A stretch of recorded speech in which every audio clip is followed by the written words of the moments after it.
মধ্যেই আছি বরপুলে। আজকে যাব মানিকগঞ্জ। ওস্তাদ আসসালামু আলাইকুম। ওস্তাদ আমি টাকা ছাড়া বাংলাদেশে ঘুরতেছি, আমাকে একটু মানিকগঞ্জ পর্যন্ত নিয়ে যাওয়া যাবে? কই যাবেন? আচ্ছা আচ্ছা ঠিক আছে। আরো একটা গাড়ি পাইছি। ওস্তাদ ওস্তাদ আসসালামু আলাইকুম। ওস্তাদ আমি বাংলাদেশে ঘুরতেছি টাকা ছাড়া, এটা আমার 28 নম্বর জেলা। আজকে মানিকগঞ্জ যাবো, আমাকে কি একটু লিফট দেওয়া যায়? এতটুকু নিলে হবে? পাইছি আমার ভাই থাকেন। আল্লাহ হাফেজ। অলরেডি বৃষ্টি শুরু হয়ে গেছে আর আমি আমার সেকেন্ড অ্যাটেম্পটে একটা গাড়ি পেয়ে গেছি, অলরেডি লিফট পেয়ে গেছি, উঠছি। ওস্তাদ যাবে হচ্ছে গোয়ালন্দ পর্যন্ত। ওস্তাদ আসসালামু আলাইকুম। ওস্তাদ আপনার নামটা যদি একটু বলতেন। মোহাম্মদ লাবলু ব্যাপারী। আপনার বাসা কোথায়? এই রাজবাড়ী সদরে। রাজবাড়ী। এখন কোথা থেকে আসলেন? এখন আসলাম হলো পাংশা থেকে, অনেক 97 সালে। 97? আপনার মানে এরকম ঘটনা হয়েছে আগে যে আমি যে উঠলাম আপনার গাড়িতে? না। অপরিচিত মানুষ? আসলে রাজবাড়ির মানুষজন অনেক ফ্রেন্ডলি। আমি লাস্ট 3 দিন রাজবাড়িতেই ছিলাম, রাজবাড়ি সরকারি কলেজের হোস্টেলে। ওইখানকার যারা স্টুডেন্টরা ছিল সবাই খুব মিশুক, সবাই খুব ফ্রেন্ডলি। একসাথে অনেক মজা করছি, খেললাম, ফুটবল খেলছি, তারপর পুকুরে গোসল করছি, খাওয়া দাওয়া সবকিছু একসাথে, ঘোরাঘুরি, বাইক নিয়ে বেরিয়েছিলাম, পদ্মার পাড়ে গেছিলাম। খুব ভালো একটা স্মৃতি নিয়ে আমি হচ্ছে রাজবাড়ি ত্যাগ করতেছি। আজকে আমার গন্তব্য হচ্ছে মানিকগঞ্জ। না ওস্তাদ, সচরাচর তো কেউ নেয় না, মানে আপনি কেন রাজি হয়ে গেলেন? খুব ভালো লাগতেছে। অন্তত বৃষ্টির মধ্যে অবশ্য যদি লিফট না পাইতাম আমার দাঁড়ায় থাকা লাগতো। এই যে বেশ ভালোই বৃষ্টি দিতেছে এখন। আমি অলরেডি চলে আসছি ওস্তাদের সাথে, প্রায় 10 কিলোমিটার মতো আসলাম। ওস্তাদ অনেক অনেক ধন্যবাদ আপনাকে। আসসালামু আলাইকুম। আমার জন্য দোয়া করবেন। ওস্তাদ হচ্ছে ডানের রাস্তায় ঢুকে গেছে, মানে ওনার বাড়িতে যাবে। উনি 3 দিন পর আজকে রেস্ট করতে যাইতেছে বাসায়। উনি মূলত গেছিল হচ্ছে নারায়ণগঞ্জ ভুলতাগাউসিয়া, ওইখান থেকে টঙ্গী, তারপরে মাওনা থেকে মাল নিয়ে আসছিল এই রাজবাড়ির পাংশাতে। এখন আজকে রেস্ট করতে যাইতেছে, তারপর আবার 2-3 দিন রেস্ট করার পর আবার বের হয়ে যাবে। ওনার সাথে বেশ ভালোই গল্প করলাম, মানে যতক্ষণ ছিলাম। আমি প্রায় 10 কিলোমিটার চলে আসছি আর গোয়ালন্দ মোড়ের কাছাকাছি চলে আসছি। খুব সম্ভবত আমার সামনে পর্যন্ত হাইটে যাওয়া লাগবে, তারপর দেখি নেক্সট লিফট নিব। এখন চলে আসছি গোয়ালন্দ মোড়ে, মানে আমার ডেস্টিনেশন মানিকগঞ্জ সদরের থেকে এখনো আমি প্রায় 35 কিলোমিটার দূরে আছি। এখানে আমি ওয়েট করতেছি আমার পরবর্তী লিফটের গাড়ির জন্য। যদিও ঘুরে ঘুরে বৃষ্টি হতেছে, সাথে আমার রুমাল আছে, সমস্যা নাই।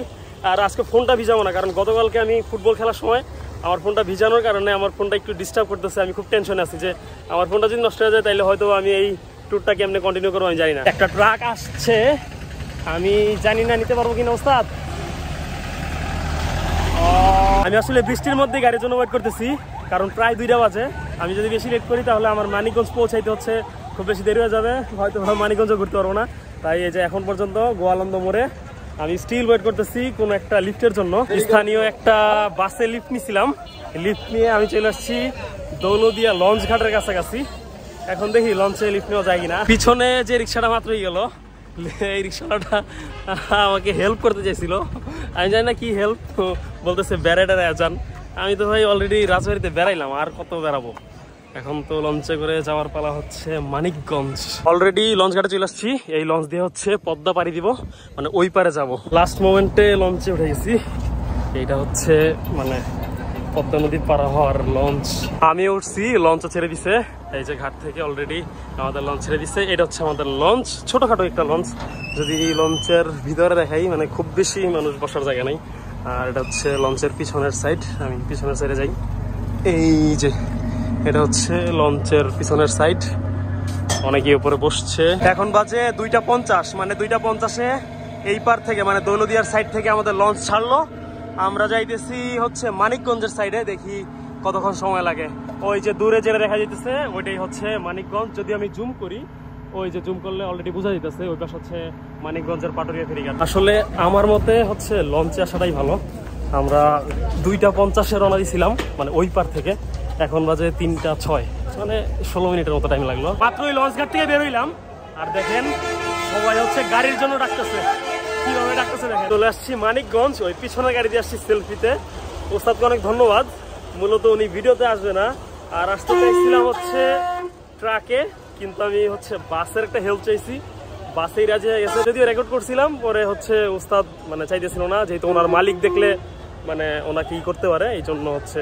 আর এটা হচ্ছে মানিকগঞ্জ জেলায় সবাইকে স্বাগতম। এটা হচ্ছে আমার 29তম জেলা। আমার হোস্ট যিনি আছেন উনি এইমাত্র আমাকে ভিডিও কল দিছিল, আর দেখলো যে আমি কোথায় আছি, আমাকে বললো যে এইখানেই দাঁড়াইতে, এখানে খুব সম্ভবত আমাকে এসে নিয়ে যাবে। আর এই দিকে যদি দেখাই, এটা হচ্ছে মানিকগঞ্জ শহরের দিকের রাস্তা। আমি অলরেডি আমার হস্তি পেয়ে গেছি।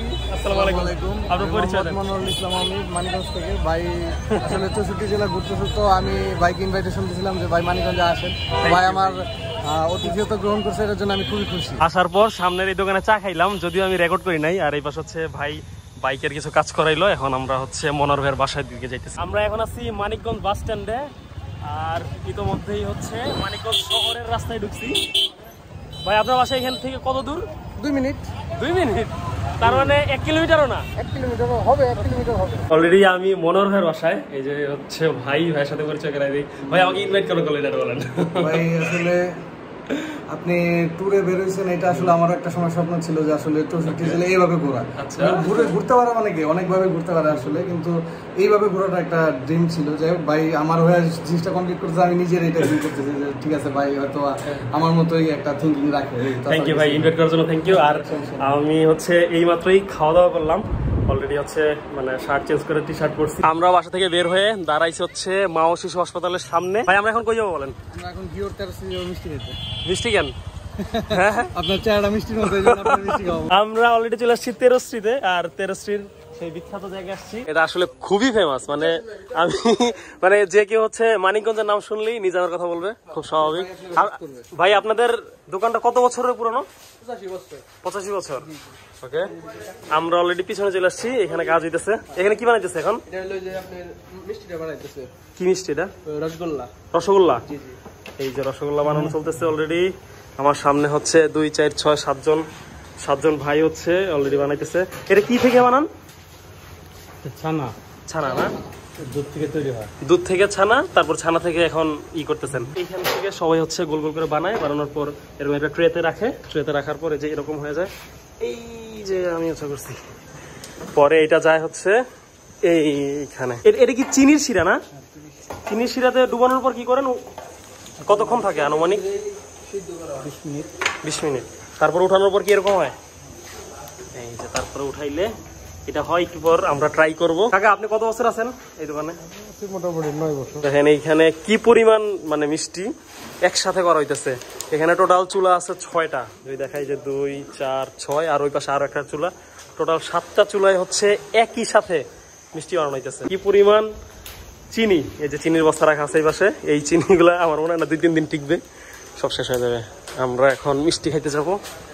এটা হচ্ছে দোকানের ফ্রন্ট। আপনাদের দোকানে সবচেয়ে বেশি চলে কোনটা? আমাদের দোকানে ঐতিহ্যবাহী মিষ্টি আপনার এটাই, মানে চলে সবই। হ্যাঁ, ঐতিহ্যবাহী মিষ্টি। এটার নাম কি? মাও মিনিকেট। মাও মিনিকেট। আচ্ছা, এটার দাম কেমন কেজি? এটা হলো 460 টাকা কেজি। আচ্ছা, আর আপনাদের ওই যে রসগোল্লা, যেটা রসগোল্লা তো ওই যে ভিতরে, ওটার কেজি কত? ওটা 320 টাকা কেজি। এই যে এটা হচ্ছে রসমালাই। রসমালাই কত কেজি ভাই? রসমালাই হলো 500 টাকা কেজি। ভাই এটা কি কুমিল্লার রসমালাই চাইতে বেশি মজা হইব? হ্যাঁ, ঠিক ঠিক। মূলত এই নিজাম সুইটসের মালিক হচ্ছে নিজামউদ্দিন কাকা, যার বয়স হচ্ছে প্রায় 120 বছর। এদের দোকানটা এত পরিমাণ পুরান আর এত পরিমাণ জনপ্রিয়, তার যে মজার বিষয় হচ্ছে কাকা যে এখনো জীবিত আছে, এটার ওনার 120 বছর প্লাস। আর এটার টেস্ট অন্য লেভেলের, মানিকগঞ্জের নাম করা, সবচেয়ে নাম করা। এটা কি জানো? ছানার সন্দেশ। কত দিবেন 10-এর মধ্যে? 10 নয়, নিজের এলাকার জিনিস। এখন আমরা নিছি ওনাদের মোস্ট সেলিং প্রোডাক্ট, এই মাওয়া মিনিকেট। ভাই এটা আপনার কাছে কেমন লাগছে মাওয়া মিনিকেট?